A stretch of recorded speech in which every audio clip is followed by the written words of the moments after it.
we're very fortunate. We have 7 countries right now that we're doing what we call transformation in the countries. And we have 28 countries where the president of the countries have given us a letter saying, as quickly as you can, come into our countries. But what we do is we come in and we add value to them by teaching good values. So we have 38 values. It goes back to you letting your players pick the book. We give them 38 good values that would help any country prosper and do better. And we say, pick 16. Which are the 16 you think your country really needs the most? So we give them ownership immediately, and we start with the president. We go to the top.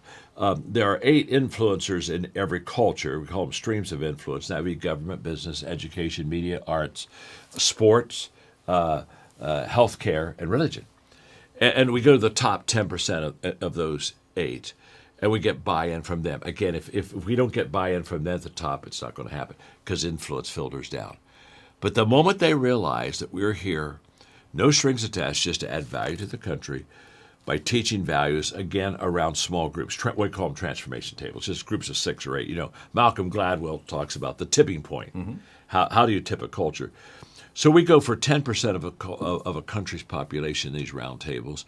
And like in Guatemala where we started, they have 20 million. We have almost 3 million now in round tables. The president of Guatemala recently on national TV basically said our country is being changed because of the values that we're learning. But here's what I've discovered. Well, I did the opening session for the United Nations a few years ago, and they wanted me to do 2 hours to all the ambassadors on leadership. I said, okay. Then I thought, this could be difficult. I mean, think about it. I mean, you've got dictatorships, you've got kingdoms, you've got socialism, you've got democracies, you've got a dozen different forms of government. So leadership to a dictator means a lot different than a leadership to a social. So I mean, where's the common ground? What you're saying?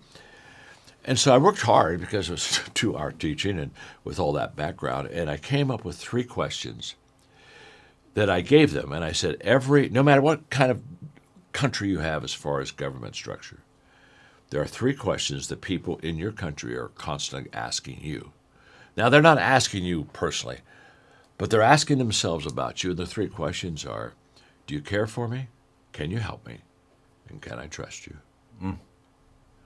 Now, do you care for me? That's just about your compassion, your heart. Can you help me? That's about competence. Are you any good? I tell people, there's a lot of good people that you want to have lunch with. You just don't want them to lead you. I mean, let's just have a lunch. That's not. You can't do too much damage at lunch. You know what I'm saying? And then, can I trust you? Is all about character. And what I did is, so as a leader with your team, you need to be asking yourself that question. No matter how diverse the people are or what you're trying to lead, if you can answer, they know that I care for them. They do understand that I can help them. I'm competent, and they can trust me. I'm a person of character. When you can check off those 3, you can go into almost any kind of a team situation, coach, and you can connect with them.